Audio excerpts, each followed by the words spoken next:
जब डाउरी का एक्ट बना, अरे भाई अब सुन आज लीजिए की ना, एक्ट की बात करो। आप कानूनी बात कर रही है ना, ये तो कानून है ना, ये कोई आपका मेरा दस्तावेज नहीं है, ये कानून है। कानून की बात करो, अपने मन की बात मत करो। बात सुन लीजिएगा। चलो ऐसा है, एक सेकंड मैंने जो ओपन किया था फिर से सुनाती हूँ आपको। हाँ, फिर से सुनिएगा, ठीक है, फिर से सुनिएगा। बिल्कुल बिल्कुल। पहली लाइन सुनिएगा। 75 साल में हम वर्गहीन समाज बनाने की कोशिश कर रहे हैं, तो क्या अब हम एक सेकंड चुप रहिए। क्यों छोड़ दो? कोर्ट ने बात किया, कोर्ट की वजह से क्यों छोड़ दो? कोर्ट की टिप्पणी है, क्यों छोड़ दो? सुप्रीम कोर्ट की टिप्पणी है, बस सिर्फ आपकी सुनो, आपकी सुनो या देश की सुप्रीम कोर्ट की सुनूं? उसको वहां पे रन अगर सुप्रीम कोर्ट में अनुसूचित जाति जनजाति महिला सुप्रीम कोर्ट की सुनूं कि आपकी सुनूं? प्रोफेसर साहब, फैसला नहीं होता। नहीं, मैं अपने देश की सर्वोच्च अदालत ने जो कहा है वो सुनिएगा। क्या कह रहे हो सुप्रीम कोर्ट के लिए? आपने सुना नहीं क्या? कुछ खास जातियों का समीक्षा है। अच्छा, सुप्रीम कोर्ट में अगर वो अच्छा खास जातियों के कुछ खास परिवारों के लोग इसमें को भी जातियों में बांटने का सुप्रीम कोर्ट को चैलेंज कर रहे हैं। भारत का अनुसूचित जाति नहीं है, जनजाति नहीं है, पिछड़े नहीं है, वकील हमारे। प्रोफेसर साहब, सेना का भी हिसाब किताब ले लीजिए, कौन कौन सी जाति से है, कौन शहीद हुआ, कौन सा ओबीसी शहीद हुआ, एससी एसटी शहीद हुआ, उसका भी हिसाब ले लीजिए। आप तो हद ही कर रहे हैं। ले सकता हूं मैं, हाँ, सब ले लीजिए फिर।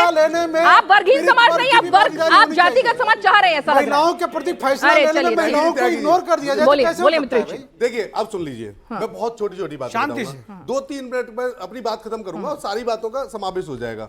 देखिए, आपने आरक्षण लागू किया, आरक्षण पे नहीं, आज की बात मैं बता रहा हूं, एक वहां तक नहीं, वहां तक बताइए, वो मुद्दा अलग साइड जाता समता के लिए लागू किया गया था मैडम, इक्विटी के लिए किया गया था कि सब भाई इक्वलिटी आ जाए। लेकिन आज 78 साल बाद भी आज हम वही खड़े हैं। अब बात करते हैं दूसरी बात पे, यूजीसी की पे। इन्होंने इतनी बातें कही, उसका एक चीज समझ लीजिएगा, वो सबसे बड़ी चीज ये है, जब एक सवर्ण छात्र स्कूल में जाता है, कॉलेज में जाता है, उसको पूरी फीस 5 लाख भरनी पड़ती है। एक दलित का बेटा जाता है, मेरी बात सुन लीजिए पूरी, और उसको 1 रुपया फीस नहीं देनी पड़ती। आज की मुद्दे पे बात नहीं करेंगे। पास होता है, उसके अपने स्ट्रगल है सर, उसके अपने स्ट्रगल है, और शायद इसीलिए देश के जो संविधान निर्माता थे सब लोगों ने सोच समझ के बहुत कुछ बनाया। जाति की वजह से उसको देना पड़ रहा है। ये अगर वो समझ नहीं होता तो ये संविधान जो दलितों को, आदिवासियों को, ओबीसी को अधिकार देता है।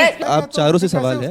मैं भारत देश से आता हूँ, मैं किसी जाति से नहीं आता हूँ। बहुत शानदार बात की, भारत देश से आते हैं, किसी जाति से नहीं आते हैं। मेरा सवाल ये है कि पूरा देश फोकस कर रहा है यूजीसी एक्ट के ऊपर।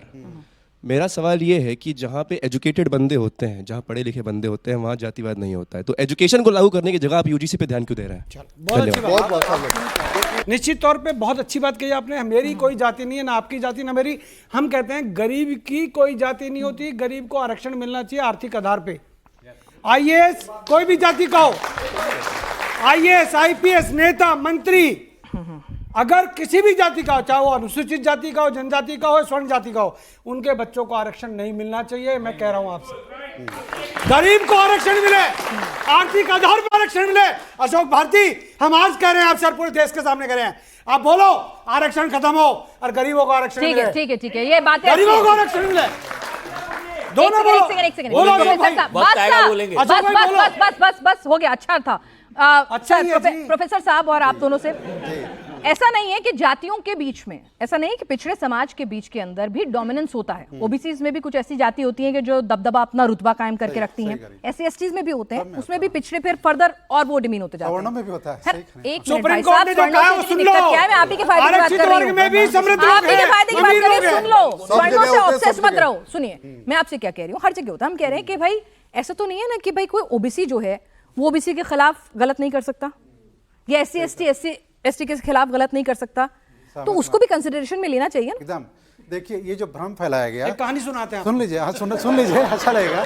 भ्रम जो फैलाया गया, देखिए, यदि किसी, सुन लीजिए, अरे भाई शांति, किसी ने किसी की शिकायत की, आप सही कह रही हैं, इस समाज में, भारतीय समाज में, ये भारत जाति प्रधान देश है, यहाँ पे हर जाति से भाई पिछड़ा पिछड़े के साथ शोषण कर सकता है कि नहीं? हाँ या ना? यहाँ पे 6000 से अधिक जातियां हैं। पिछड़ा पिछड़े के साथ शोषण कर सकता है, एससी एसटी आपके साथ कर सकता है कि नहीं? लेक्चर दे रहा हूँ तो लेक्चर नहीं सुनना ना, मेरा लेक्चर नहीं है, ये क्लास थोड़ी है प्रोफेसर साहब आपकी। नहीं, यस नो का नहीं। अच्छा, मैं कह रहा हूँ कि 6000 जातियां हैं, हर जाति से बड़ी एक जाति है, हर छोटी से एक जाति है, हर जाति से सुपीरियरिटी और इंफीरियरिटी का कॉम्प्लेक्स है।